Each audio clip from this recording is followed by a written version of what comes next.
एक समय की बात है। एक छोटे से गांव में एक बूढ़े मौलवी साहब रहते थे। वह बहुत ही दयालु और ज्ञानवान थे। गांव के बच्चे उनकी बहुत इज्जत करते थे और अक्सर उनके पास आते थे। एक दिन कुछ बच्चे मौलवी साहब के पास आए और कहने लगे, मौलवी साहब, हमें एक कहानी सुनाइए। मौलवी साहब मुस्कराए और कहने लगे, ठीक है बच्चों, मैं तुम्हें एक कहानी सुनाता हूँ। एक समय की बात है। एक छोटे से जंगल में एक छोटा सा पक्षी रहता था। वह बहुत ही सुरीला था और उसकी आवाज बहुत ही मधुर थी। एक दिन वह पक्षी एक बड़े से पेड़ पर बैठा था और गा रहा था। उसकी आवाज सुनकर जंगल के सभी जानवर इकट्ठे हो गए। बच्चे बड़े उत्सुकता से सुन रहे थे।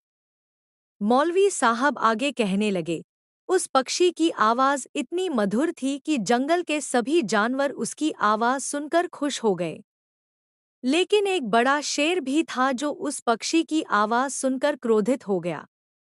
बच्चे पूछने लगे, क्यों मौलवी साहब, शेर क्रोधित क्यों हो गया?